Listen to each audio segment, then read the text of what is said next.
Hello, good morning and good afternoon and good evening. Some of you, depends where you are. This is Kazem Kazempour. I'm President CEO of Amarex Clinical Research. From training point of view, I'm a statistician and I've been in the clinical trial business since late 80s. And I've been in academia teaching statistics and biostatistics, and currently in George Washington University teaching epidemiology and biostatistics. And from the pharmaceutical point of view, being on all sides of pharmaceutical aspects of it, and also worked in FDA as a statistical reviewer. The topic that we're going to talk about today, I know some people are still joining, so I'm just going to talk a little bit in general till maybe 2-3 minutes, so other people are joining. The topic is enrichment strategies to increase the statistical power and potentially reducing the sample size in clinical trial. This topic has been around for some time, and I do know people are attending are not necessarily a statistician or clinical trialists. They are from different backgrounds. So I'm going to give some general view of some of the terminology that are very essential in this aspect. So I am going to start by giving you the concept of proof of concept and exploratory trial versus confirmatory clinical trials. In clinical trials, especially in COVID era now, you have heard a lot, this trial is on phase 1 or phase 2 or phase 3, but that's another terminology that is used, phase 1, phase 2, phase 1B, phase 2B, and things of that nature. But no, I'm going to focus on proof of concept and or exploratory clinical trials, and then confirmatory clinical trials. Typically, confirmatory trials are phase 3 trials that are confirming a hypothesis that is generated in the earlier phases of the clinical trial, being phase 1, being phase 1B, being phase 2, any way that you may call it. But bottom line is that a hypothesis is generated through a clinical trial, either exploratory clinical trial or proof of concept or phase 2, and any from in patients.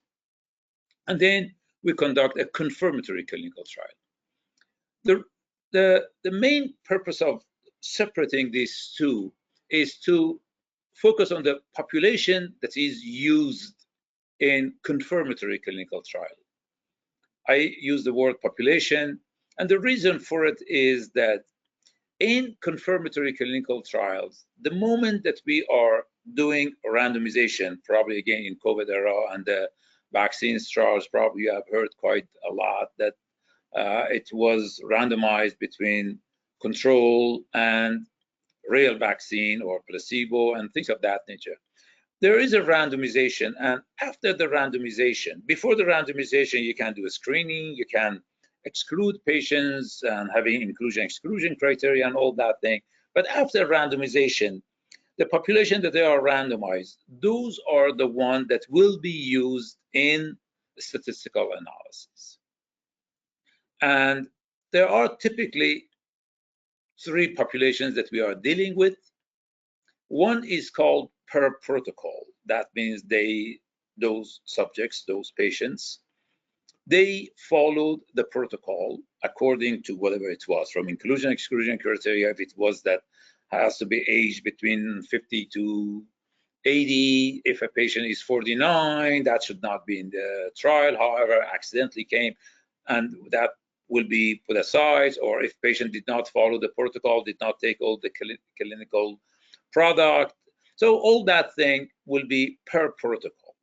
Then there is another population, and that is the one that was randomized and was intended to be treated. It's referred to ITT.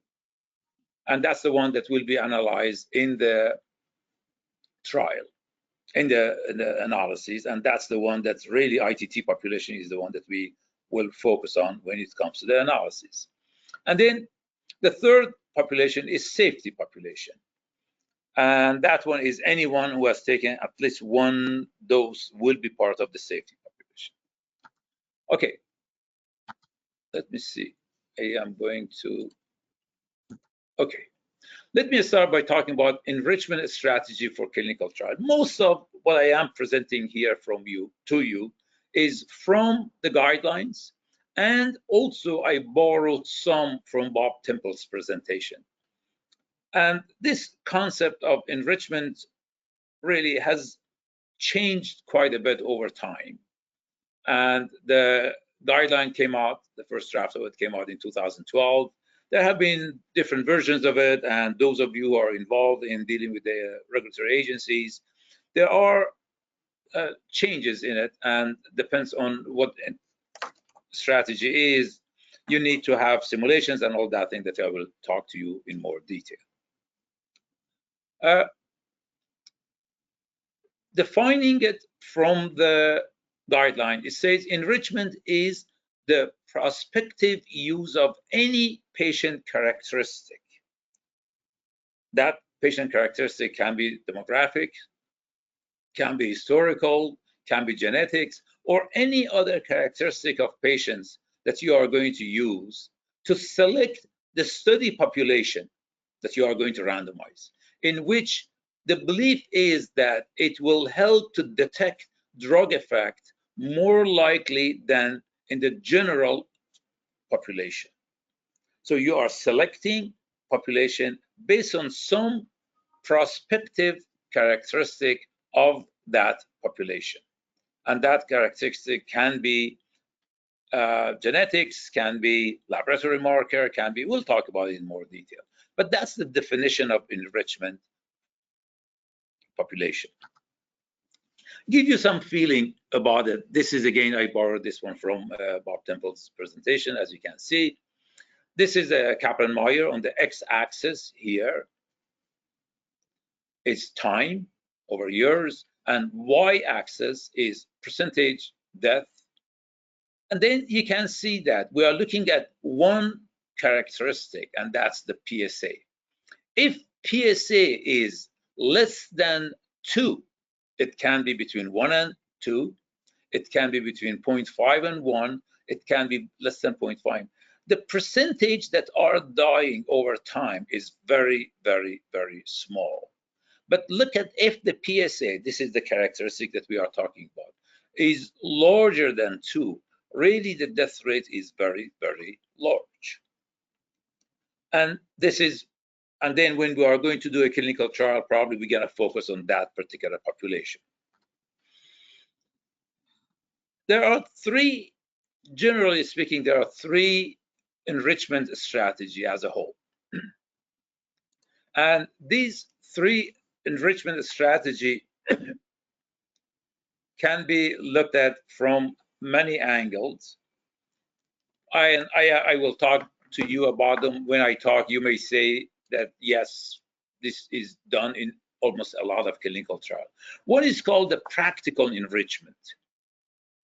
That basically the purpose is to reduce the heterogeneity and reduce the variability. As you know, that variability and heterogeneity is one of the main problems in conducting clinical trial, and you have to try to have as much homogeneous as you can.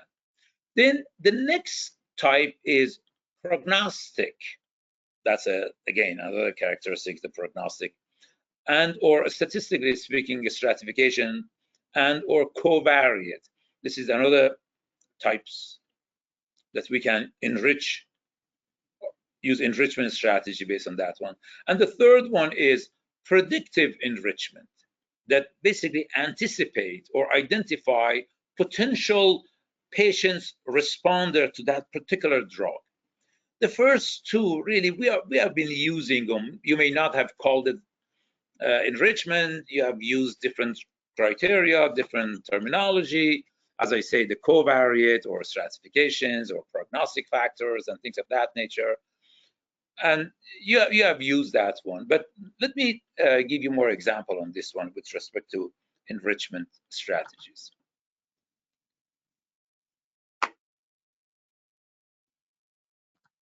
for some reason. Okay. Starting with the practical enrichment. As I said, the main purpose is to reduce the variability or heterogeneity. As I said, this is one of the ones that is very common. And we can, when in any clinical trial, we have inclusion-exclusion criteria that can be looked at as one enrichment strategy. And you are choosing patients or subjects who will comply and they will not have dropouts.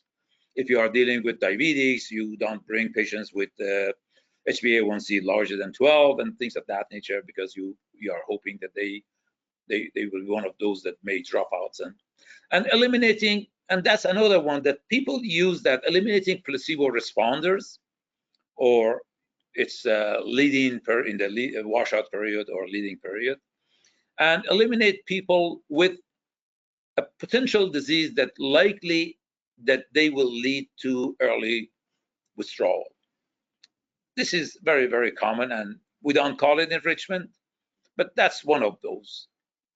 The next one is prognostic stratification. This one is used more often since late 90s, especially with enrichment, with the stratification we are using, with the prognostic we are using, these are clinical terminology that we do. But with covariates, doing quote unquote analysis of covariance, you may have seen that one.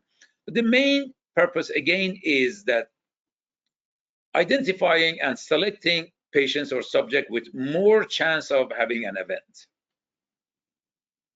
And also, we want to make sure that when we do that, selecting this, doing a stratifications, because let me give you a stratification. Gender can be one stratification, male versus female.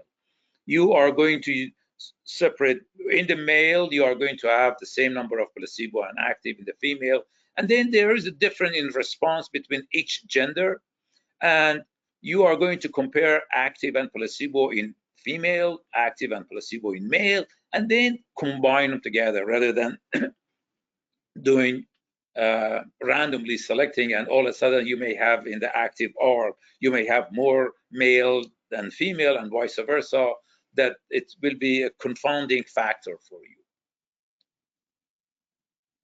Obviously, when you are doing inclusion-exclusion criteria, you don't want to have labeling impact, because if you are excluding one characteristics when it comes to the marketing, you won't be able to have that one in your trial, and you have to exclude them. But the one that I'm going to emphasize on is the predictive enrichment, and that's the one that really is the most recent one, and that's the one that a lot of emphasis they're going to make on that one. This is basically choosing patients that have more chance to respond to your clinical product. Again, the patient characteristics for this one can be genomics or can be laboratory marker. I will give you examples, and all those examples really, except one of them, the first one, but the rest of them are from the guidelines. It can be based on the history of response to similar molecular entity, so similar drug. Or you may use some surrogate endpoint, some laboratory marker, tumor response or not respond, or some measurement. Again, going back to diabetes, you can look at HbA1c as one of your measurements, or looking at in HIV using CD4 cell count or viral load as your one of the surrogate endpoint that you are using to exclude or include in your model, in your clinical trial. Also, the past response to the test drug or similar drug, that's another one. And one of them that is, again, you may have seen this one, removing the placebo responders.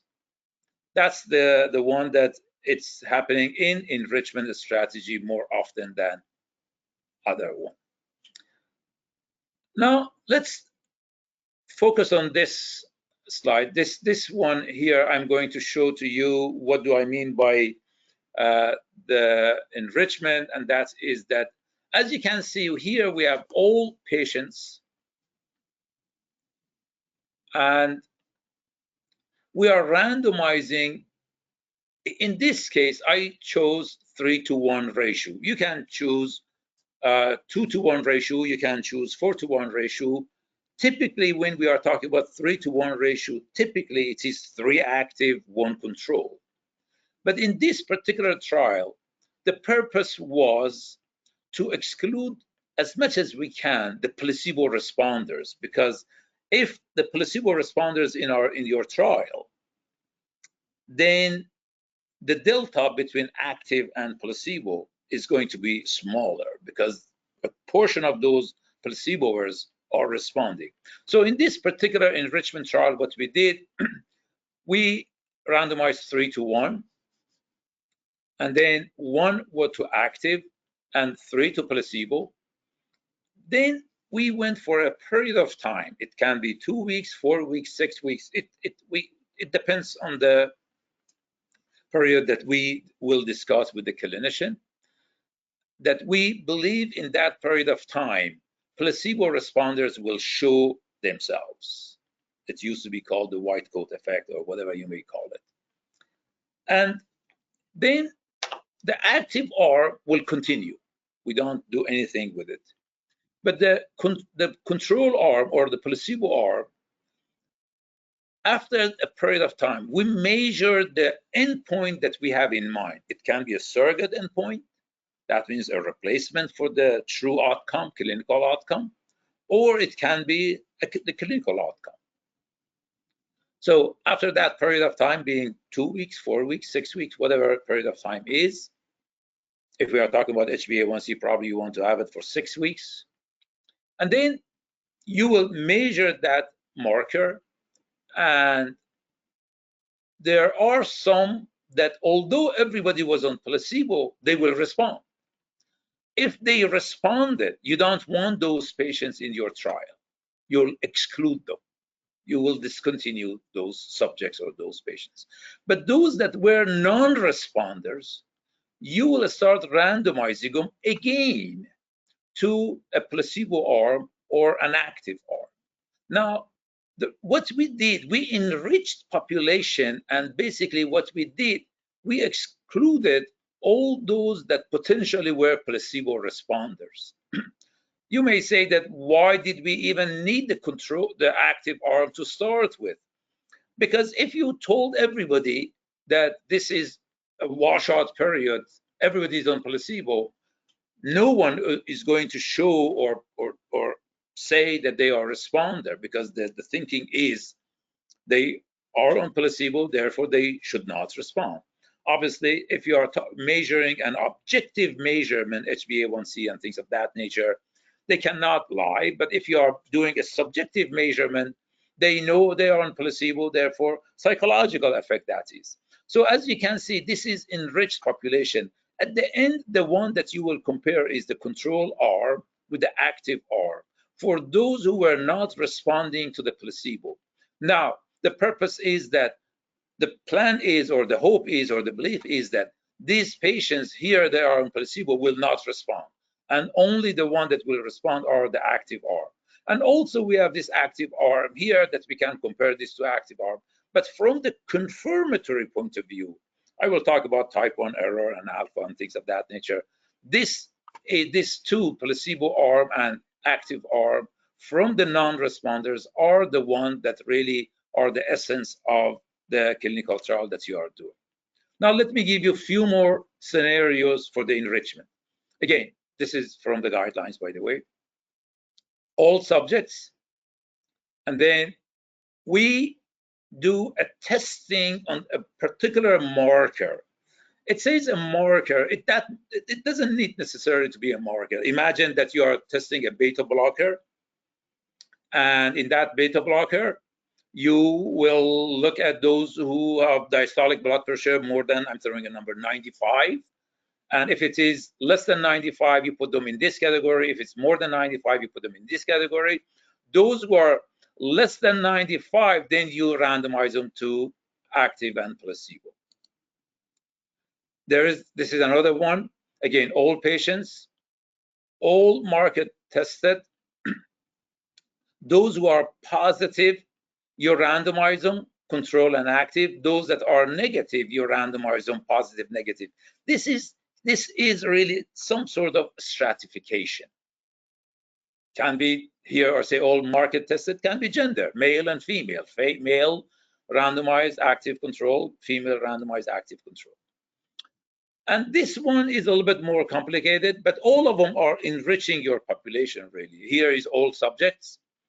But in this particular one, you cannot really identify them unless you give them the treatment. So they have to be after randomization. And then, so you get subjects, you randomize them, you give them the active treatment, then you will see there is a marker. Those that are positive in marker, you analyze them.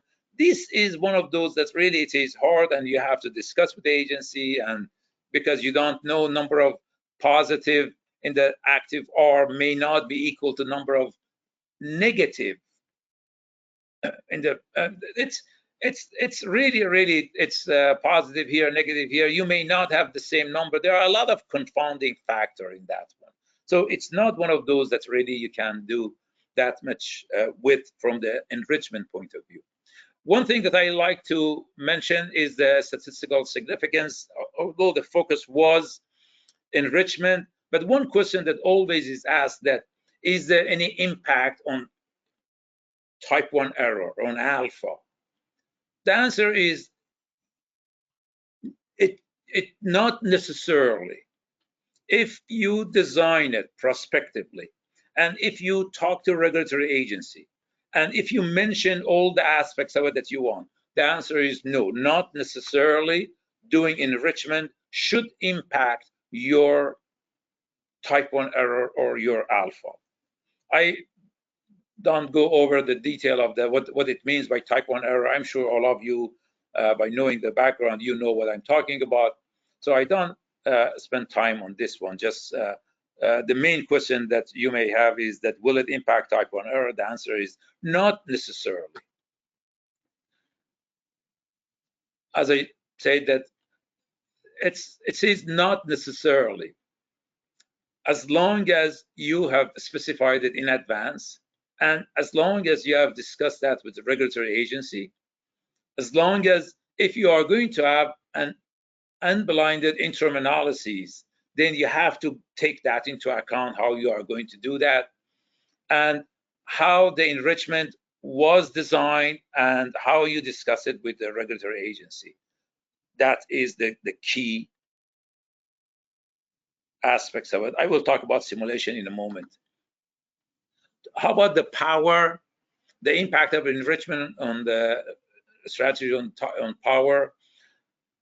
It really can have a large impact on the power, and obviously indirectly it has impact on the sample size as well. Why that is the case? Because imagine if you remove the placebo responders, when you are randomizing, you have active and placebo, because the placebos are not responding anymore. So only active arm is the response. So the delta is going to be larger. That is one aspect. The other one, when you do enrich, you're excluding a lot of subjects that create variability and heterogeneity. And because you are making patients to be more chance responding to your drug, as a result, it will have more impact on your power. With respect to power, it is also referred to as type 2 error rate, or 100%, or beta, which is 100, because we are converting it to percentage, it is 100 times 1 minus beta, but it's power, known as power. Let me talk about simulation. In most cases, when you go to a regulatory agency and you are going to let them know that you are going to use enrichment, they may or may not know the impact that that enrichment approach that you are going to use will have on your, especially type 1 error. Type 1 error alpha is the one that they care about the most. Power also they do. You need to have more than 80% power, but the alpha is the one that. So to prevent accepting unnecessary statistical penalty, we recommend to you, if you are going to use any enrichment strategy, make sure you can do simulation, that when you go to the agency, present to them that, yes, this enrichment, here's the way that we are going to do it, and here's the way that we believe will not have any impact on the type 1 error. And when you do the simulation, really there are so many aspects of it that you can take advantage of, because there are so many aspects in clinical trial that obviously the old approach of doing phase 1 and then phase 2 and then phase 3, that's the old one. And then when you are trying to really take advantage of all the regulatory agencies offered methodology, which enrichment being one of them, adaptive trial being, you need to do a little bit more work and then go to the agency. The 1-to-1 ratio, again, not necessarily you should do 1-to-1 ratio. You can do 1-to-2 ratio. You can do 1-to-3 ratio. What do I mean by that is, if we are going to use 150 subjects, you don't need to have 75 active, 75 placebo. You can have 50 and 100. What is the pros and cons? Again, if you do the simulation, you will see that. Obviously, in your simulation, the nature of the endpoint, is it a continuous or dichotomous? That's going to have impact. A statistical test that you are using, I'm sure all of you have used some stat methods 101. You remember there was a z-test and t-test, or chi-square and Fisher exact test. All those tests, each of them has some power that may be different to other one, depends on the nature of the data that you are using. Again, I am talking about the endpoint, and that is what I'm saying, that the interim analysis, you have to make sure that you are talking with the agency if you are going to do it, because that is one that definitely will have impact on your type 1 error. Then the adaptive trial design, as I say, this is another aspect that lately more and more companies are using it. You can use both enrichment strategy and adaptive clinical trial design. We are doing it. Amarex is doing it for a lot of companies. And it is really, really very, very powerful. And we recommend it. But at the same time, we say that make sure you talk to a regulatory agency if you are going to use adaptive trial design, regardless of enrichment or non-enrichment. With enrichment, definitely you need to do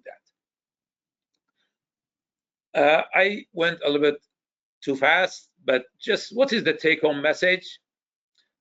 I just say that, yes, there are 3 types of enrichment: the practical enrichment, and all 3 of them really the same intention. The intention is to increase the power, to increase the power, to reduce the sample size if it's necessary, if you can, and to make sure that the variability is less. Practical enrichment was one of them. Prognostic enrichment was another one that, again, we have done that one. And then the predictive enrichment is the one that identify and randomize potential responders or exclude the placebo responders. In confirmatory clinical trial, really doing enrichment, it helps you to reduce the cost, and it can also reduce time to the completion, obviously, and increase the patient recruitment. Somehow, depends what you are doing with enrichment, it may help you in patient recruitments as well. With respect to regulatory pathway, again, as I mentioned it over and over, communicate it with them and present to them simulation to show to them that, yes, the impact on type 1 error is very minimal. The impact on power is more, which is good. And with respect to adaptive, I would definitely, with enrichment or without enrichment, I would recommend to use adaptive trial designs. But with enrichment, you can do that. If you are going to do adaptive, make sure you be very, very specific what type of adaptive you are going to use. The statistical impact on using enrichment in trial design, yes. When you know you are going to use enrichment, then really make sure that the methodology that you are using and the statistical approach that you are using, it is really appropriate for that enrichment methodology or that adaptive trial design that you are using. I was told to do it in 30 minutes. It is 31 minutes, so I stop here. And I'll be very happy if you have any question or comments. Thank you, Dr. Kazempour. At this moment, anyone who has questions can type those questions into the pane on the right-hand side of your screen. We currently don't have any questions for you, Dr. Kazempour, but we'll give it another minute. Alternatively, if you have any questions and would like to reach out to Dr. Kazempour or to Patrick Burke, we can display his information on this next screen. Dr. Kazempour, if you can advance to the next screen so we could have contact information up there.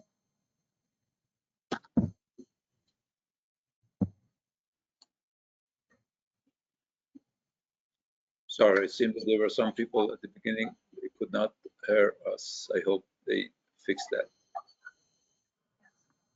So Dr. Kazempour, it doesn't appear to, we don't appear to have any questions at this moment. Is there anything else that you would like to add to your presentation? Thank you very much. The only thing, if I'm going to add anything, is that using enrichment strategy and or adaptive trial design, it is very, very important because it will help you for your confirmatory trial, not for proof of concept or exploratory aspects of it. Because in the proof of concept or exploratory aspects of it, don't worry about impact on type 1 error, alpha, and things of that nature. That is not really the main concern. Because that is the time that you are trying to learn more about your product. Do not limit yourself at that time. But when you get to the confirmatory trial, definitely use either enrichment strategy or adaptive or both. And do not worry about the quote unquote the statistical penalty or the impact on type 1 error, because you can really develop a methodology and discuss with the regulatory agency and show to them that the impact on type 1 error is minimal, or even if there are some impact on your type 1 error. That is one thing that a lot of sponsors out there, they are afraid. Let's assume that the type 1 error that you are using is 0.05, and then when you do that, you need to make it 0.048. So the only 0.002, that's the penalty that you are paying. If you convert that one to how many extra sample size you need, maybe 5 more sample size, 10 more sample size, 10 more subjects. In that case, really you have, yes, you are paying a penalty of adding 10 more subjects, but you are increasing your power so much. So if anything, I would say is that take advantage of these enrichment strategy and adaptive trial design in your clinical trial designs. Any question now? Yes, we do have some questions that are coming in, Dr. Kazempour. The first question is, how do you define the threshold to consider a placebo responder as a responder? Is there a general rule, or is it specific to each study? That is a very, very solid question. This is really a clinically dependent factor. Let me give you a scenario. Let's assume that we are using a beta blocker for reduction for the reduction of diastolic blood pressure, and we are allowing patients to come into the trial with diastolic blood pressure being, I'm throwing a number, larger than 95. And it is well known, they call it white coat effect, that when patients go and see a doctor, all of a sudden the pain or the problem that they have goes away. But then, okay, in the placebo responders, we see that we randomize them and the patient or the subject got placebo, and then all of a sudden its blood pressure goes from whatever it was, becomes 75. When it is 75, it's low already, or 80. That is the threshold, is the threshold that you can see that this patient no longer has that particular disease or that particular indication that we are looking for. Because if you reduce someone's blood pressure from, I'm throwing a number, from 80 to 70, that's, or 8 to 75, you reduce it by 5. But if someone by just taking placebo, the blood pressure went down to 75, that patient that does not need blood pressure. So it is really a clinically defined characteristics or a delta that you think between the baseline and post-baseline, you think that that is large. And it is clinically defined and depends on the disease and the indication that you are working with. I hope I could answer your question. But it is a very good question, and you need to identify that one in advance, yes. Thank you. The next question is, what would be the effect on combining enrichment strategies and adaptive designs? Would the agency be okay with that? And what would be the potential complications? The answer is yes, they will be in agreement with it. Depends what, actually we went over there a few years ago, was with one of our sponsors, and we were using both enrichment and adaptive. And at that time, Dr. Bob Temple attended the meeting, and the very first question that asked us, what are you trying to adapt for? That was the question that they asked. So let's assume there are two types. Let me give you some extreme adaptation. We start with the placebo, low dose, high dose, and then we are going to do an interim analysis. I will talk about enrichment as well. And then after interim analysis, we may want to drop the non-effective dose. Let's assume the high dose was non-effective or low dose was non-effective. And then from that point on, we are going to go only with 2 arms, placebo and that dose that we chose. Okay, this is adaptive.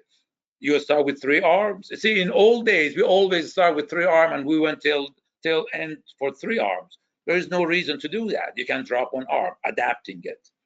Okay, and then the enrichment can be that you had at the beginning, you had a washout period or placebo dropout period. So at the beginning, you had it that you randomize them with the active and placebo and have them there, and then do it with that. So it depends what you are going to adapt. If the adaptation is moving from, depends what you are adapting, but all these have to be specified in advance and should be discussed with the agency.